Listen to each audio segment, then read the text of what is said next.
welcome everyone to all our listeners and to our viewers. Today we are interviewing Lean Change Facilitator Ryan Behrman.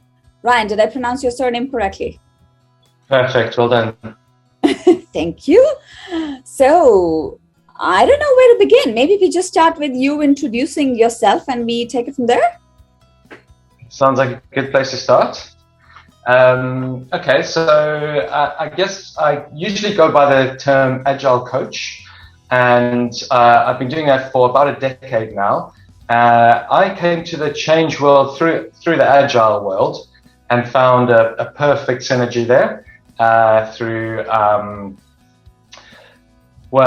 ultimately agile is all about change. It's bringing new ways of working, new philosophy, new principles, new values, new practices to an organization.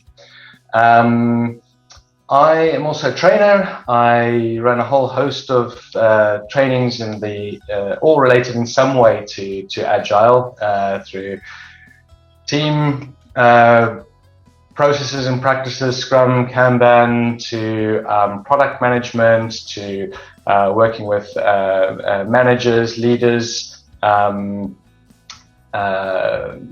business agility, you name it. So anything that sort of has the word agile tagged onto it, I probably have trained people in that at some point. I guess I specialize in agile coaching and facilitation, so I've written a few courses in that sphere, and now I'm a Lean Change Facilitator.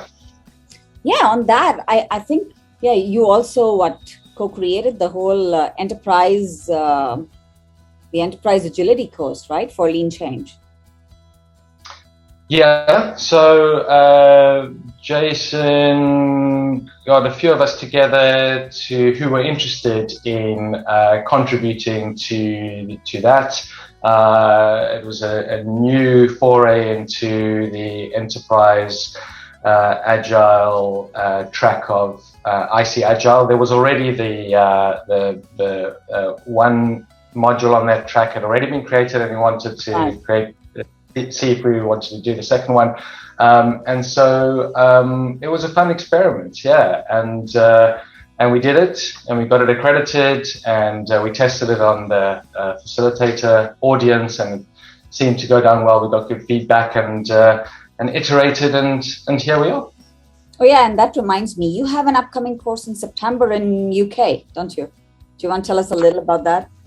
Yeah, going back to in-person finally. So it's really exciting. So it's that course that I've just mentioned, and it's really, I would say, the foundations of enterprise agility. So it's all the conditions that need to be in place, or at least touched upon, to enable enterprise agility. So complexity, leadership, culture, structure, process, everything that kind of fits together. I think it's really exciting to be doing this in person again. It's 3 days, and we even go through a sort of quote unquote agile transformation case study through the course. So we kind of go through the motions and all the fits and starts to an agile transformation, and go through the kind of complexity of that and what that involves, and the good, the bad, and experience it firsthand. So I'm pretty excited about it. Yeah, I bet you are. In fact, just talking about London, so I remember we met in London from a Management 3.0 retreat, right? At the retreat, if I'm not mistaken, that's where we first met. Yeah, I haven't even mentioned that. So that's another area that I've been involved in for quite some time. I think you have too. So since about 2013, I became a Management 3.0 facilitator, and that's actually how I heard about Lean Change. So we met on one of the retreats that happen every year, and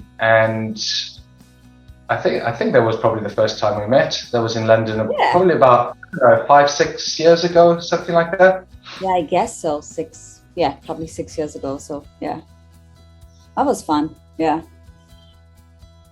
But that brings out a lot of your experience in Connect with Change, right? Because you're already into Management 3.0, talking a lot of change, agile leadership, whatnot, the journeys out there. And then, so I'm curious, because you're also, I think you also kind of, I see a lot of similarities in your profile and mine, in the sense that, you're from South Africa, moved to London, now you're in Germany. I mean, was it that the change bug hit you from, I don't know, very, very long ago, or was it only when you started onboarding this whole agile journey yourself? How was it for you? Yeah, I think you're right. I think it's built into me. I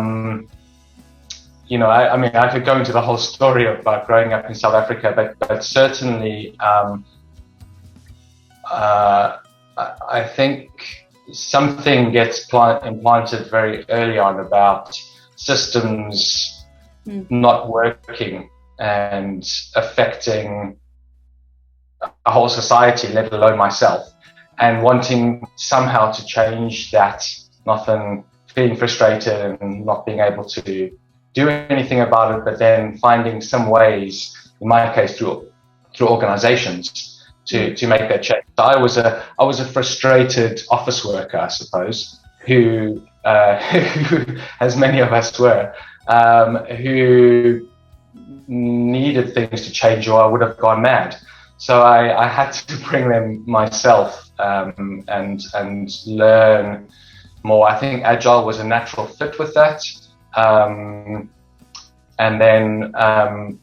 then finding all these different other parts, like Management 3.0, like Lean Change, and various other systemic work that I've done over the years, to find ways to allow things to change. But you do a lot of things on the side too, which is probably not, I don't know if you put that under change management, but what about, what do you call the cards? Darn, I forget the name now. Strong suites, yes. I was like, what are the cards called? Okay, first time. Yeah, definitely. I think everything I do is about changing, whether it's personal change, team change, organizational change. So Strong Suits it was developed by a friend of mine, Dave Corbett, who has since retired from Strong Suits. He still does some work, and on the side, and so I took over, and I was a trainer facilitator long before I took over the business, and it's really about change through understanding our strengths, individual strengths, team strengths, and how we can best play to our strengths, because all the science shows that if we play to our strengths, then we're happier, we're more productive, we're more engaged. And so I suppose it's change in the sense of understanding our strengths, our team strengths, and bringing those out and bringing those to the fore so that we can maximize our happiness and productivity and engagement in the workplace. Can I be curious enough and just ask, what's your strong suite's strength? Okay. What are your strengths?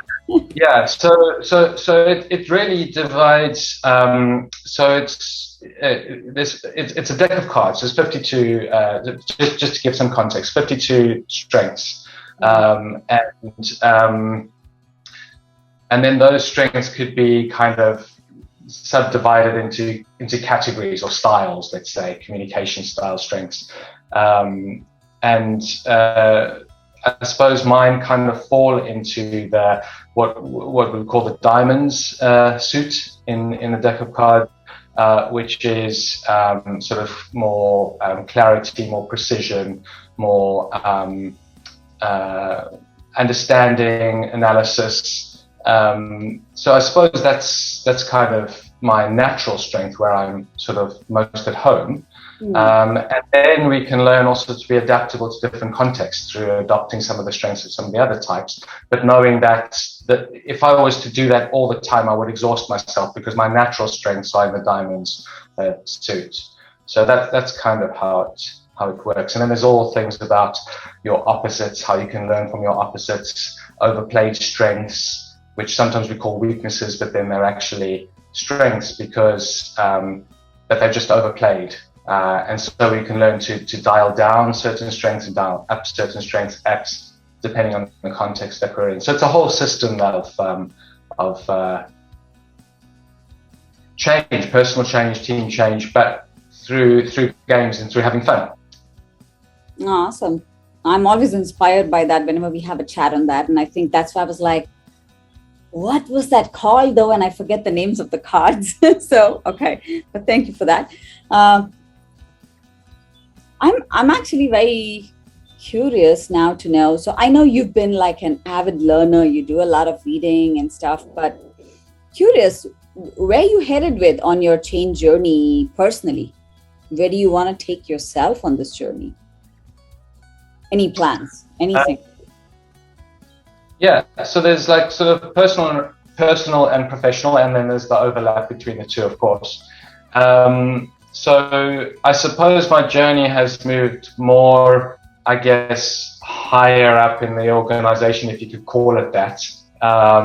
So having worked mostly as a Scrum Master with a team, and then working sort of across teams and departments as an agile coach, and then I suppose the term enterprise agile coach then starts to come in, because as soon as we start to work across departments and with multiple teams, then we start to work more with leaders and leadership, which is what I'm doing at the moment.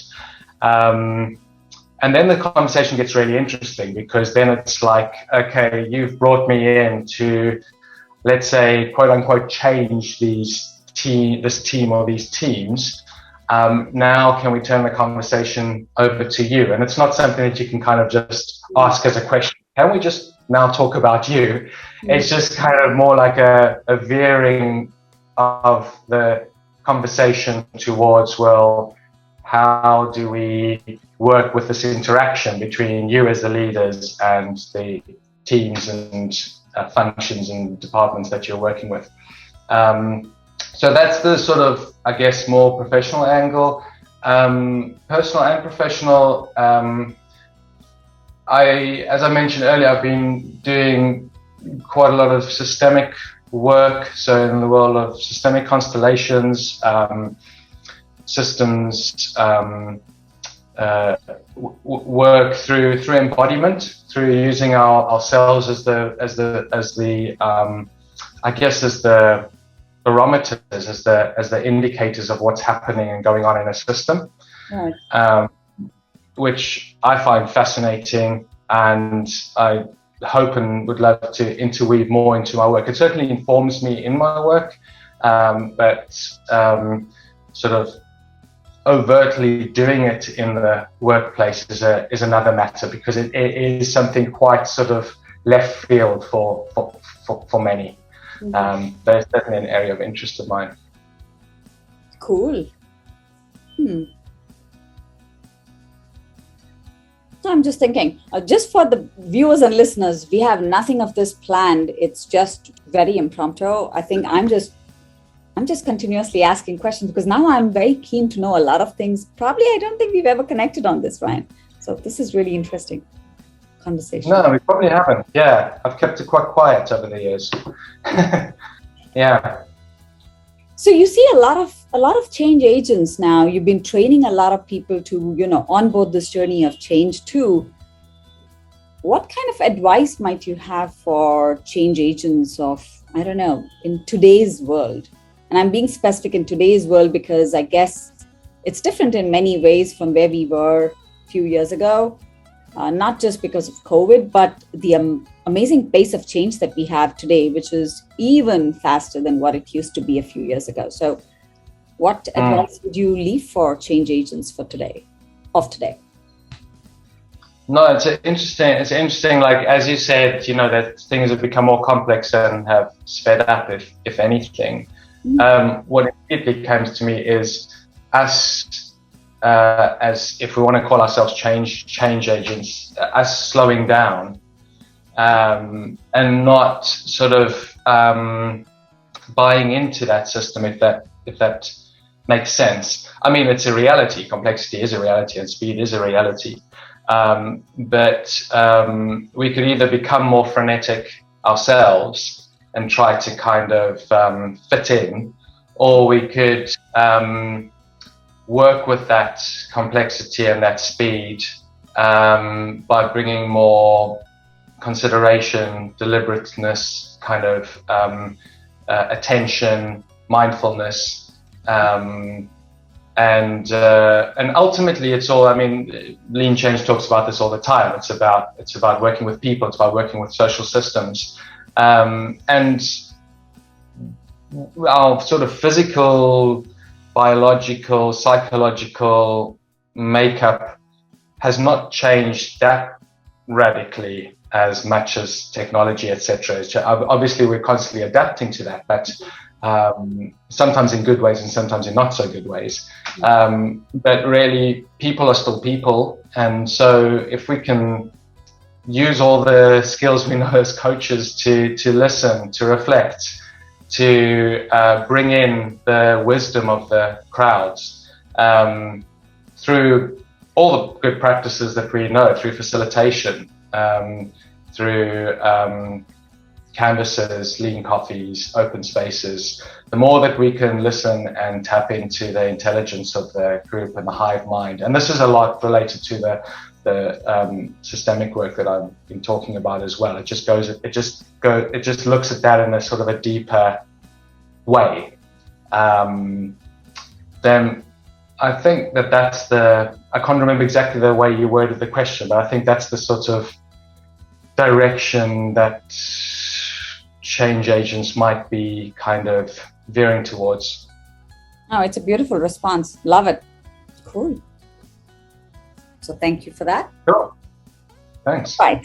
Maybe one other question, formal question. So if somebody has to reach out to you or find you, where can they reach out? LinkedIn is good. So just Ryan Behrman. I think there's only about 3 of us in the world with the same surname. The other 2 are a chef and an attorney. So okay. I think it should be easy enough to find me. And then websites systemicagility.com or strongsuits.com, which we mentioned as well. Awesome. And we will find all the links just below in this video and also in the show notes. So to all our viewers and listeners, make sure you can grab a link and connect with Ryan from any of these websites.